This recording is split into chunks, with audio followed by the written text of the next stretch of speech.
생명의 샘가 108페이지 목이 곧은 사람입니다.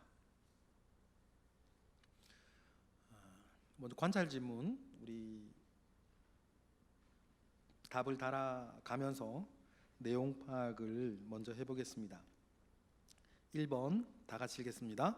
자주 책망을 받으면서도 수용하지 않는 목이 곧은 사람의 결국은 무엇입니까? 1절에 보니까 성경책을 피셔야겠어요. 11절까지라 어떻게 돼 있죠? 갑자기 패망을 당할 거다. 갑자기 패망을 당하는데 피하지 못할 것이다. 갑자기 패망을 당한다. 이렇게 되어 있습니다. 결국 사실은 갑자기 되는 건 아니에요. 그죠? 왜냐하면 이러면 안 된다는 많은 사람들의 조언이나 권면이나 암시가 있었는데 그 사람이 뭐 하지 않았던 거예요? 듣지 않았던 거예요. 그러니까 당하는 입장에서는 갑자기 오는 것인데 주변에서 보면 갑자기 오는 게 아니에요. 그가 만들어 간 거지. 그죠? 당하는 사람 입장에서는 그렇게 갑자기 이 패망을 하게 되고 피할 수 없는 거죠. 그죠? 그렇게 되어질 것입니다. 2번 시작. 왕의 정의와 왕의 뇌물은 나라의 운명을 갈라놓습니까? 예 하면 되겠네요. 그죠? 4절 읽어보겠습니다. 왕은 정의로 나라를 견고하게 하나 뇌물을 억지로 내게 하는 자는 나라를 멸망시키느니라. 그렇죠? 모든 직분은 그 직분이 해야 되는 직무라는 것이 있죠. 그렇죠? 직분은 직무라는 것이 있습니다. 공식적인 거든 비공식적인 거든. 그런데 직책은 가지고 있는데 직무에는 관심이 없고 내가 직무를 잘 해내었을 때에 얻어지는 결과물에 대한 관심만 있다면 그때부터는 직책은 있는데 직무는 사라지고 직책이 주는 힘만 누리려고 한다면 그때부터 등장하는 가장 일반적인 것은 뇌물이겠죠. 뇌물일 거예요. 나라도 그런 것 아니겠어요? 비슷하게 가면서 말이죠. 그러니 뇌물 부분들은 개인적으로도 우리 공동체적으로도 있어서는 안 되는 것이죠. 뇌물과 선물을 그러면 어떻게 구분할 수 있을까? 바라는 것이 있냐 없냐일 것 같아요. 바라는 것이 있어서 주면 뇌물이겠고 바라는 것이 없어요. 그런데 드리는 것은 선물이겠죠. 받는 이도 마찬가지. 우리가 알아요. 바보가 아니니까. 나에게 선물을 주는 사람이 있는데 이거 왜 주는 줄 알죠. 왜 주는지 모르면 바보지. 근데 그걸 다 구분을 하는 것이 매우 중요한 것 같습니다. 3번 읽어보겠습니다. 시작. 이웃에게 아첨하는 것은 무엇과 같습니까? 뭐죠? 5절에 보니까 그의 발 앞에 그물을 치는 거다. 걸려 넘어지게 만드는 거다. 어떤 무엇인가를 여러분 잘못하고 있는 사람이 있으면 그 잘못은 교정해 줘야 돼요. 그런데 그냥 나만 좋은 사람, 제가 제일 싫어하는 사람 이런 부류의 사람인데 그냥 나만 좋은 사람이 되면 돼. 그리고 저 사람은 그냥 잘못된 행동을 계속하다가 넘어져도 나는 상관없으니까. 만약에요 제가 그런 목회를 한다면 굉장히 나쁜 목회예요. 무슨 말 아시겠어요? 여러분들이 하나님 아버지 앞에 뭔가 잘못된 신앙생활을 만약에 하고 있는데 나는 아첨하는 말만 하면서 그냥 그 사람들 앞에서 좋은 말만 해주고 좋은 말만 듣기를 원하고 그리고 넘어지면 아이고 어떡해요 잘못됐네 안 됐네요 그러고는 끝이야. 그렇죠? 개인적으로도 마찬가지라고 생각을 해요. 그리고 우리의 지혜는 뭐냐면 어떻게 잘 모두에게 유익하게 또 내가 하는 이 조언이 정말 조언이 맞나 이런 것들을 잘 지혜롭게 판단하여서 여러분 우리가 개인적으로도 자녀들에게도 손주들에게도 주변 친구들에도 이렇게도 이렇게 지혜롭게 이 얘기를 잘 전할 수 있는 것들이 되게 중요한 것 같아요. 그렇죠? 네, 그렇습니다. 4번 읽어볼까요? 4번 시작. 악인과 의인의 차이는 무엇입니까? 7절에 보니까 어떻게 돼 있죠? 의인은 가난한 자의 사정을 알아주는구나. 악인은 알아줄 지식이 없다. 그렇죠? 아까 제가 아모스 말씀 때 아모스서 말씀드렸던 것처럼 자기의 형제는 요셉의 환난 중에 신발 한 켤레 값이 없어서 노예로 잡혀가는데 자기는 상하상에서 포도주 먹고 좋은 기름 바르고 몸에 악기 만들어서 노래하고 이러면 되겠냐? 그 지식이 없기 때문이잖아요. 그 지식이 마음이 지식이 없기 때문인데 여러분, 그래서 우리가 정말 이 잠언에서 말하는 의인의 눈, 의인의 마음, 의인의 씀씀이를 여러분 우리가 가지고 계시는 것이 중요해요. 그래서 제가 이 기회가 되면 말씀을 드리는데 늘 10의 2조를 띄고 사는 게 중요하다. 10의 2조. 이 10의 1조는 주님을 위해 11조 하는 거고, 나머지 10의 1조는 우리 주변에 있는 사람들을 위해 좀 쓸 수 있는 여윳돈이죠. 아이고 나 돈이 없어요 하는 분도 있겠지만 여러분 하실 수 있어요. 우리 저도 그렇게 하죠. 저도 그렇게 해요.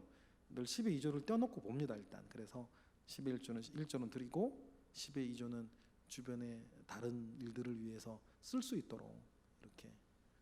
저는 이제 그런 것도 갖고 있는 것 같아요. 뭐 예를 들어서 뭐 어디 갔는데 뭐 거마비라고 나도 주고 뭐 이렇게 하는 있잖아요. 회의에 참석하고 회의 뭐 참석한다고 뭐 주고, 어느 교회에 뭐 설교 가면 사례금으로 주고, 이제 그걸 모으는 거죠. 모아가지고는 뭐 얼마 전에는 뭐 우리 부교육자들한테 10만 원씩 지르기도 하고 그거 모아서 하는 거지 뭐 어떻게 하겠어요. 저도 뭐 이렇게. 그런데 기도본 마음은 이렇게 10의 2조를 띄고 1조는 주님을 위해, 1조는 이웃을 위해 떼어놓고 있으면 좀 마음 편하더라고요. 이렇게 하기가 좀 편한 것 같아요. 내가 뭐 더 큰 건 못하니까. 팁처럼 나눠드린 겁니다. 5번 시작. 거만한 자와 슬기로운 자는 각각 어떤 차이가 있습니까? 8절이죠. 우리가 오늘 수요 본문이 아니에요. 8절 읽어볼게요. 시작. 거만한 자는 성읍을 요란하게 하여도 슬기로운 자는 노를 그치게 하느니라. 어떤 차이가 있어요? 성을 요란하게 하는 거예요, 거만한 자는. 근데 지혜로운 슬기로운 자는 노를 그치는. 제가 이런 얘기 많이 드려요. 어른은 뭐냐면 문제거리가 왔을 때 그 문제를 작게 만들어낼 수 있는 사람이 어른이에요. 집안일도 그렇고 교회 일도 그래요, 여러분. 어른은 문제가 와도 문제를 작게 만들어요. 그래서 여러분 주변에서 그 경험하셨어요? 그냥 집안일도 마찬가지예요. 친지들도 막 여기저기 막 둘주시면서 작은 일도 막 크게 만들어가는 사람이 있어요. 성을 요란하게 하는 거죠. 뭐요? 거만한 자인 거예요. 거만한 자. 여러분, 큰 문제도 작게 만들어가는 지혜가 저와 여러분에게 있기를 원하고, 큰 문제는 작게 만들어가고 작은 문제는 없게 만들어가는 거죠. 그것이 슬기로운 자다. 그리고 여러분, 우리 어떤 것들을 여러분들 하려고 하는데 그것이 막 교회든 집안이든 어디든 막 소란스럽게 하는 일이라고 한다면 그건 아닌 거예요. 일단은 아닌 거죠. 여러분 기억을 하셨으면 좋겠습니다. 6번 읽어보겠습니다. 시작. 지혜로운 자와 미련한 자가 다투면 그 결과는 어떻게 됩니까? 승부가 될까요? 9절 읽어볼까요? 지혜로운 자와 미련한 자가 다투면 지혜로운 자가 노하든지 웃든지 그 다툼은 어떻게 된다? 그침이 없느니라. 지혜로운 자가 미련한 자와 다투면 그 다툼이 그치질 않는데요. 왜 그러냐면 이미 다른 사람이기 때문이에요. 이미 다른 사람이기 때문에. 그럼 멈춰야죠. 그래서 여러분 시간을 주는데 아무것도 안 하는 게 제일 좋아요. 이럴 때 여러분 집안에서도 그러세요. 방법이 없으면요 아무것도 하지 마세요. 그냥 가만히 계시는 거예요. 그리고 하나님 기도하면서 기회를, 변화를 달라고 기도하시는 것도 중요하겠죠. 그러니까 이것도 한 방법 중에 하나예요. 방법이 없으면 여러분 가만히 계시면서 기도하세요. 7번 읽어보겠습니다.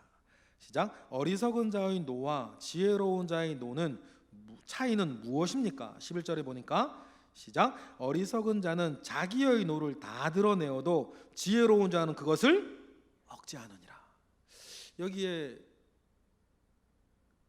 다 한 명 빼놓고 김종우 사님 빼놓고는 다 아내시죠? 아내시네요. 부부싸움 하실 때요, 여러분들 그러셨죠? 부부싸움 할 때 막 화가 나서 막 얘기를 해도 다 이야기하진 않으셨어요. 그죠? 다 얘기했으면 끝장났지 뭐. 그렇죠? 여러분들 전 그건 인정해요. 막 화가 나가지고 막 남편을 쏘아붙여도 여러분이 다 이야기하진 않으셨어요. 그래서 그게 지혜예요. 부부 사이에서뿐만 아니라요, 뭐 어느 관계나 다 그런 것 같아요. 내가 그 사람을 존중하고 사랑하기 때문에 지금 이 일보다는 그 사람을 더 사랑하고 존중하기 때문에 다 이야기하지 않고 참고 기다려주는 부분이 여지가 있는 거예요. 그죠? 여러분 자녀들에게도 그렇잖아요. 며느리 사위에게도 그래요. 근데 중요한 건 그것을 억울하다 생각하지 마세요. 오늘 말씀이 뭐라 그래요? 그죠? 그건 여러분이 가지고 있는 지혜세요. 관계와 판을 깨지 않겠다라고 하는 지혜니까, 이렇게 내가 참을 수 있는 영적인 능력이 있다는 것에 감사하시면 되는 거예요. 그죠? 그리고 결국 이 지혜 속에서 그분들은 숨쉬고, 그분들은 또 완전히 악인들이 아니기 때문에 또 시간이 좀 걸리더라도 바뀌어질 것을 우리는 소망하는 겁니다. 목회에도 그런 부분들 되게 많아요. 그러니까 우리가 좀 구분해야 되는 건, 그냥 아첨하는 말로 그물을 깔아두는 그것과 그냥 지혜 가운데에서 다말하지 아니하고 참아주는 그 비슷하지만 다른 모양, 요거를 구분해 나가는 것도 지혜겠죠. 그죠? 요것도 지혜인 것 같아요. 이렇게 저는 이런 얘기 할 때마다 바르게 사는 게 왜 이렇게 힘든가 몰라. 어렵고 그냥 내키는 대로 살았으면 좋겠는데, 근데 어떡하겠어요. 하나님께서 한 번 더 생각할 수 있는 지혜, 한 번 더 이렇게 기다릴 수 있는 은혜, 또 무엇인가 더 크고 소중한 것을 소망하게 만드는 영적 은사를 우리에게 주신 걸 어떡하겠어요. 그죠? 저는 이거 가지고 살아가는 사람이 큰 사람이고 어른이라 생각해요. 그러니 여러분, 때로는 답답하고 때로는 억울하시더라도 여러분 그 마음에 사로잡히지 마시고, 내가 이런 생각, 이런 마음이 내게 있다는 것 자체를 기뻐하시고 감사하셨으면 좋겠습니다. 또 하나님 살아계시니까, 우리가 최종적으로 믿는 그분이 살아계시니까. 나눔 이야기로 가겠습니다. 나눔 이야기, 이번에 나눌 수 있는 이야기들이 되게 많아요. 1번하고요 6번은 엮어서 사용하셔도 좋을 것 같아요. 어떻게 보면 비슷한 내용이거든요. 1번 읽어볼까요? 같은 실수를 반복해서 저지르는 것은 재앙을 부르는 것입니다. 당신의 약점을 자주 지적받고도 아직까지 고치지 않고 있는 것이 무엇입니까? 근데 그 중에 하나가 6번에 감정 조절이 잘 안 되고 막 욱하고 막 그런 거 있잖아요. 그런 거 있는 분들도 많이 있는데, 예를 들어서 갱년기 지나가시는 어떤 권사님 이런 분들 이렇게 막 몸에 열이 있더만요. 이런 부분들도 있고 여러 가지 이유가 있을 수 있겠는데, 1번의 구체적인 이야기가 6번이니까 6번은 1번으로 넣어서 하시는 것도 좋을 것 같아요. 그래서 그 외에도 많은 것들이 있겠죠. 나는 이게 좀 단점이고 이게 좀 약점이라 이것 때문에 실수도 좀 하고 많이 하고, 본의 아니게, 말 그대로 정말 본의 아니게 다른 사람들에게 상처도 주고 다른 사람들을 어렵게 하고 하는 내 단점이 좀 있는데, 그것이 무언가 한번 나눠보는 것, 이렇게 구역 예배에서 좋은 것 같아요. 남 얘기 말고 내 얘기하는 거요. 남 얘기하면 험담되는 거고 내 얘기하는 건데, 나도 내가 이런 것 안다, 이 연약함을 인정하는 것은요, 그 공동체를 굉장히 좀 든든하게 만들어줘요. 든든하게. 그리고 어떤 우리가 정말 권면해야 될 때에, 권면을 우리가 또 들어야 될 때에 내가 이야기한 이 부분을 이때여 그분이 또 이야기를 하면 우리가 기분 상하지 아니하고 이야기할 수 있는 그 기본 초석도 마련되어지는 것이니까 여러분 1번 이야기를 나눠서 좋겠고, 기도할 때는 우리가 늘 제가 말씀드린 오른쪽 사람이나 함께 이 부분들이 좀 가리워질 수 있도록 하는 지혜와 영적인 능력을 달라고 마무리할 때는 그렇게 기도해 주시면 좋겠습니다. 2번 뇌물을 주고받고 있거나 우리나라 이런 일이 있는데, 2번 얘기하는 거 뭐 그렇게 뭐 제가 보면 지금 지혜롭지는 않은 것 같고, 그냥 만약 2번을 다루고 싶으시면 이런 거 되겠죠. 뭐 우리가 조심해야 되는 건 이거예요. 내가 하면 롬에서 남이 하면 불륜이라는 류식, 그런 부분들만 좀 조심을 하면서 이야기를 나누어 보시는 것도 뭐 좋을 텐데, 이번 얘기로 가면 그냥 뭐 이야기가 막 끝도 없이 진행될 수도 있을지 모르겠어요. 우리가 할 수 없는 일들, 우리가 뭐 예를 들어서 뭐 문재인 대통령이 어쩌니 저쩌니, 윤석열 대통령이 어쩌니 얘기를 하면 우리가 할 수 있는 게 아니에요. 뭐 어떡하겠어요 그거를. 끝도 없는 이야기가 돌아가야 되는 것이니까 이런 건 좀 우리가 구역 입을 때 나눌 정도의 이야기는 아닌 것 같다는 생각이 좀 들어요.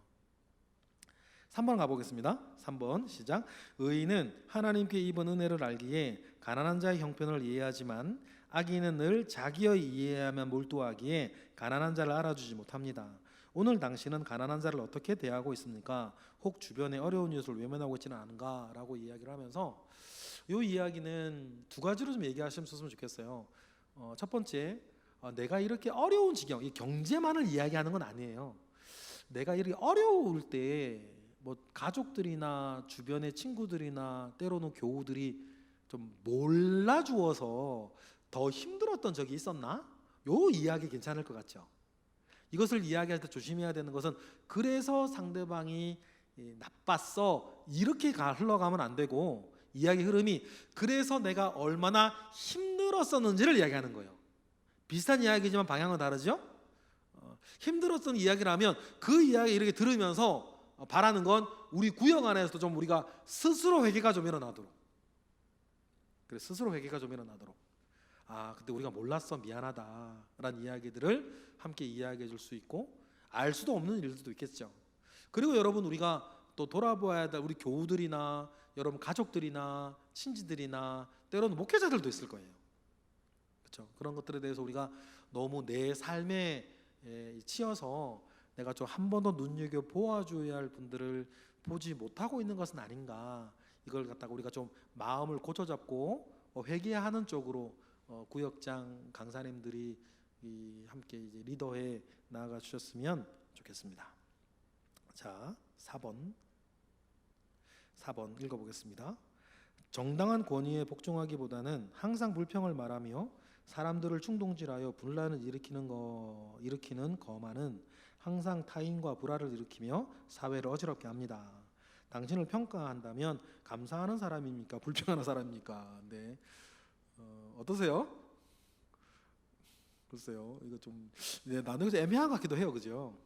근데 이걸 좀 다루고 싶다면, 아까 거만하면 성을 소란스럽게 만드는 일이다. 그러니까 내가 어떤 이야기를 통해서 오히려 문제가 해결된 것이 아니라 오히려 소란스럽게 되어졌던 일들이 있었는지를 한번 나눠보는 것도 뭐 좋은데, 이런 류의 이야기는 나누기가 좀 쉽지는 않아요. 이런 류의 이야기들은. 네. 그리고 5번 같은 경우는 나누기가 좋죠. 외로움에 대한 이야기예요. 5번 읽어볼까요? 시작. 이 세상은 의롭게 살아가는 자들이 죄와 타협하며 살지 않기 때문에 오히려 미움을 받습니다. 당신은 이런 이유로 미움을 받은 적이 있는가? 그래서 이런 미움들 때문에 어떻게 보면 이렇게 우리 3번과 이야기를 엮어서 이야기할 수 있어요. 그래서 내가 영적으로나 어떤 의로운 어떤 일들을 내가 결정하고 말하고 행하기 때문에 사람들로부터 외면을 당하거나 미움을 받아서 마음이 그렇게 외롭고 힘든 적이 있었는지를 한번 얘기 나눠보시는 거 좋을 것 같아요. 그러면 1번이나 5번이나 그리고 3번이나 1, 3, 5번 같은 경우는 자기의 어떤 과거의 처지나 지금의 이야기들을 이야기하면서 나누기가 참 좋은 내용인 것 같아요. 6번은 1번으로 놓고 1, 3, 5 정도 가시면 좀 괜찮은 따끈따끈한 은혜가 따뜻한 구역 모임이 되지 않겠나 생각을 해봅니다. 그렇습니다. 또 구역 그 모임 이렇게 우리가 준비하는 한 25분 정도, 뭐 길지 않아요. 우리 구역 예배 이 모임에 20분 정도 될 텐데, 이 모임 우리가 잘 소화시켜서, 저한테 늘 그런 두려움이 있거든요. 내가 좀 더 하면, 내가 좀 더 애를 쓰면 제가 설교를 할 때나 목회를 할 때에 좀 더 좋은 것을 우리 성도님들에게 나누어 줄 수 있을 텐데, 내가 혹시 그러지 못해서 더 좋은 것을 나눌 수 있음에도 불구하고 그러지 못하는 것은 아닐까라고 하는 그 두려운 마음이 늘 저한테는 있어요. 제 개인적인 어떤 고백인 거죠. 근데 이 얘기를 갑자기 드린 이유는 여기 계시는 구역장님이나 구역 강사님들이 우리 구역원들을 만날 때 그 마음이 좀 있으셨으면 늘 좋겠다. 그래서 늘 우리가 함께하는 구역원들 속에서 이런 구역 공과들을 진행을 할 때 우리가 좀 더 잘해서 우리 구역원들과 함께하는 구역 예배가 더욱더 은혜롭고 좋은 예배가 되어서 우리 구역들을 예배를 통해서 우리 구역의 원들이 더욱더 은혜 충만한 삶을 이어갈 수 있도록, 여러분 때로는 두렵고 떨리는 마음 가운데서 그 사명을 잘 감당해 주셨으면 좋겠습니다. 기도하겠습니다. 할렐루야. 하나님, 감사와 영광을 올려드립니다. 이 자리에 있는 우리 작은 목회자인 이 구역장 강사님들을 기억하여 주시고, 우리에게 주님 함께 나누고 또한 가르치며 권면하고 또 모임을 이루어가는 귀한 직분 사명 주셨으니, 이 사명 잘 감당하며 살아갈 수 있도록 주여 역사하여 주시옵소서. 이 자리에 있는 이들을 축복합니다. 하나님 크신 은혜로 함께하옵소서. 예수 그리스도 이름으로 기도드렸나이다. 아멘.